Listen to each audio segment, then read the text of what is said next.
नमस्ते। आज हम डीएससी 1 हिंदी पेपर के महत्वपूर्ण प्रश्नों के ऊपर चर्चा करेंगे। आप सभी को पता होगा कि यह परीक्षा 75 अंकों का है, जिसमें आप सभी को पहले 3 पदांशों की संदर्भ सहित व्याख्या करनी होगी, जो एक व्याख्या 10 अंकों के होंगे। उसके बाद बड़े प्रश्न जो 12 अंकों के आएंगे।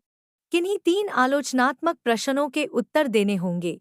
उसके बाद आखिरी प्रश्न 9 वस्तुनिष्ठ होंगे, जो हर एक करने पर 1 अंक प्राप्त होंगे।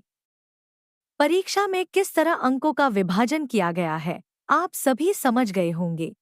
चलिए अब महत्वपूर्ण प्रश्नों को देखें। 12 अंकों वाले महत्वपूर्ण प्रश्न। विद्यार्थी की काव्यगत विशेषताओं का वर्णन अपने शब्दों में करें। अगला प्रश्न। कबीर की सामाजिक चेतना पर प्रकाश डालिए।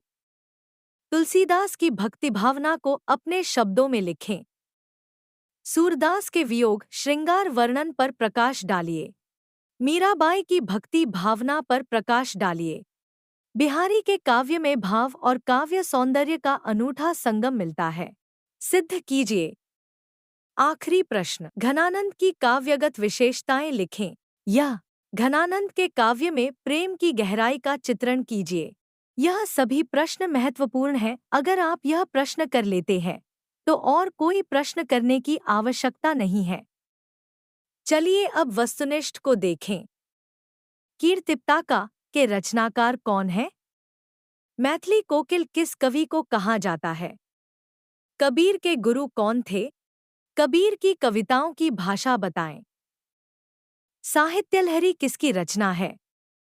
रामचरितमानस किस भाषा में रचित है? घनानंद रीतिकाल की किस धारा के कवि माने जाते हैं? घनानंद की प्रेमिका का नाम लिखें।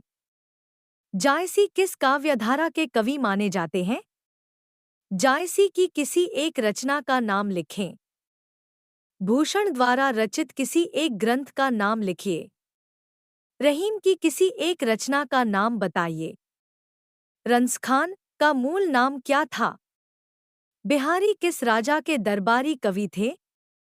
रहीम ने किस प्रकार के दोहे लिखे हैं? सूरदास के गुरु का नाम लिखे। मीराबाई के आराध्य देवता का नाम लिखे।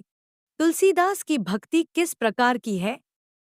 यह प्रश्न कई बार परीक्षा में पूछे गए हैं। रही बात संदर्भ सहित व्याख्या की, तो आपके पाठ्यक्रम से किसी भी कवियों की रचनाएं को 4 पंक्ति में उपस्थित रहेगी और आपको उसकी व्याख्या करनी होगी। हम आशा करते हैं कि आप सभी को यह वीडियो पसंद आई होगी, तो कृपया वीडियो को लाइक करें। चैनल को सब्सक्राइब करना न भूलें।